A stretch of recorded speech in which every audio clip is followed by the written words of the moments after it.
تدريب وتطوير كفاءات الاسم. شارك في المعسكرات دي بنات من كل المحافظات، وكمان بنات من بلاد عربيه مختلفه. ده اللي خلانا كملنا لحد المعسكر الثامن. ايه اللي عملناه بقى في كل معسكر؟ معسكر شهر 7 اللي هو كان شهر كامل، ان بدانا مثلا من اول الصبح كنا حاطين برنامج، من اول الصلاه، من اول قراءه القران، من اول التحديات، فرح اللي حواليك، من اول كل يوم كنا ناخد كورس، كل يوم كنا نقرا كتاب، نشوف فيديوهات وافلام وثائقيه مختلفه اونلاين، وبعدين نتكلم فيها ونتناقش فيها بحيث الكل يستفاد.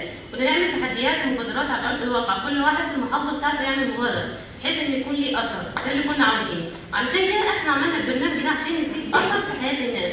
انت لما تسيب اثر بس عادي كده في مكان معين يعني ممكن يكون تمام، بس لما تسيب اثر في حياه حد يغير حياته للافضل وتكون انت عملت فارق في حياته، دي حاجه كبيره خالص بالنسبه لنا. وده عشان كده احنا عملنا المشروع بتاعنا اللي هو مشروع المعسكرات. البرنامج بتاعها البنات مش بس خدت كورسات، مش بس اتطورت، مش بس عرفت حاجات كتير، لا البنات دلوقتي بيجي قياده في كذا مكان، بيجي لها الكلام بتاعها وبيجي هي تدي كورسات دي على ارض الواقع. كمان عملنا معسكر اوف لاين، كان المعسكر الخامس عملناه هنا في سوهاج، كان في بنات معانا من اسيوط جات، كان في بنات من جنة، كان كده كله كان حابب يجي عشان يستفاد رغم المسافه البعيده بيننا وبينهم.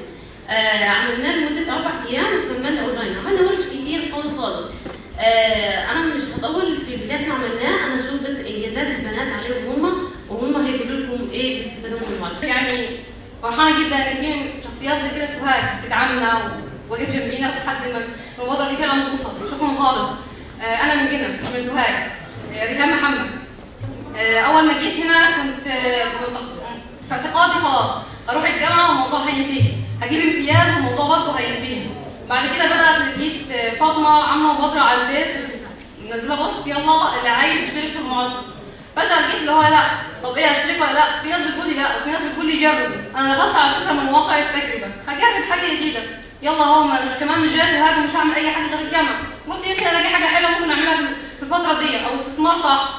فجاه لقيت المعسكر ده وحده تنميه كامله من بدايه الجانب الروحاني، الجانب الفكري والثقافي، كل حاجه بيديك قوه في كل مجال انت ممكن تتخيل. انا عندي مهاره بينميها وبناخد سكيلز حلوه جدا زي ما كنت بعرض لكم من شويه. الفكره كلها ان وحده التنميه بمعنى تحملها الكلمه يعني.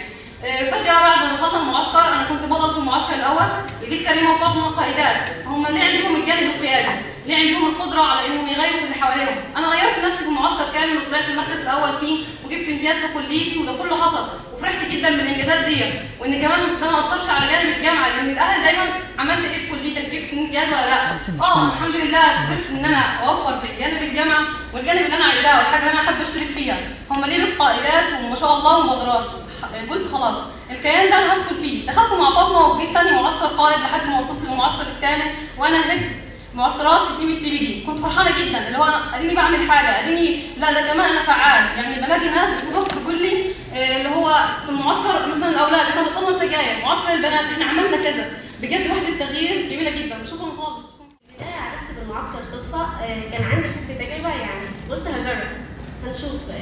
جابت لي فاطمه وكريمه، عجبني فيهم اول حاجه الشغف بتاعهم ان هم حابين يفيدونا. طب هيفيدونا ازاي؟ علمونا حاجات. اول حاجه الكورسات الاونلاين ركزوا على الجانب ده شويه. لاحظت فيهم حاجات كتيره مميزات، عملت مقارنه سريعه هم ليه كده؟ هم اصلا ايه اللي يميزهم عنينا؟ طب ما انا زيهم، هي طالبه في فرقه كليه زراعه وانا كذلك، ايه الفرق يعني؟ واللي هي ناجحه. لاحظت ان هي بتستغل الوقت بتاعها، هي ما بتضيعش وقتها، هي مقسمه وقتها صح. فانا قلت طب خلاص انا هقسم وقتي صح، هعمل كده. لاحظت فرق في حياتي. بجيت باخد كورسات والحمد لله كده افضل يعني.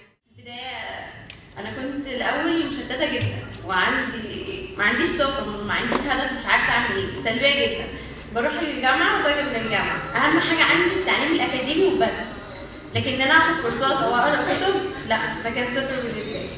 لحد ما جه برنامج تي بي دي قوه الانطلاقه، هو كان فعلا قوه الانطلاقه. انه كانوا بيدخلونا في نظام صارم كاننا في الجيش بالظبط. احنا بنصحى بساعه محدده، بنصلي، ما بنهملش في صلاتنا مش عشان نوصل لهدفنا بنهمل يعني، لا بنصلي وبعد كده بنبدا الكورسات اللي احنا عايزينها. كورسات في الاتصال والعلاقات العامه، ازاي اعمل السي في بتاعي، ازاي اعمل مقابله شخصيه. كل ده خدناه في البرنامج ده. بجد خدنا من الصفر ودانا في حته ثانيه يعني. كان اهتمامي بس ان انا عايزه اتعلم وعايزه اروح الجامعه واجيب تقدير عالي لكن انا افكر ان انا ادخل في سوق العمل، ادخل في اي فرصه ثانيه لو ما توفرتليش فرصه عمل من خلال كليتي، ده كان صعب جدا. بس طبعا مع الكورسات دي ابدا اعرف شغفي هو ايه، بدات اعرف الكورسات اللي انا حابه اخدها ايه، وحاليا وصلت لليفل كويس. يعني انا اول حاجه كانت بالنسبه لي، كان حلم بالنسبه لي ان انا اخده ان انا اسلم على سياده الرئيس، ده كان بالنسبه لي حلم يعني النهارده بيتحقق. انا كنت حد الناس بتحضر كده يعني مجرد طالبه عليه، بس حاليا حتى ناس مش عاديه كده بحس ان بسلم على حضرتك ده حد مهم جدا فعلا. يعني بحس ان انا حد المبادره اونستلي يعني، وانا بقول بكل صراحه محدش مننا كاداره جامعه تدخل في هذه المبادره على الاطلاق. على الاطلاق، عشان يعني ما نقولش ان احنا يعني بنخطط وعملنا وساعدنا ومش عارف ايه والكلام ده كله، لا احنا ما عملناش حاجه.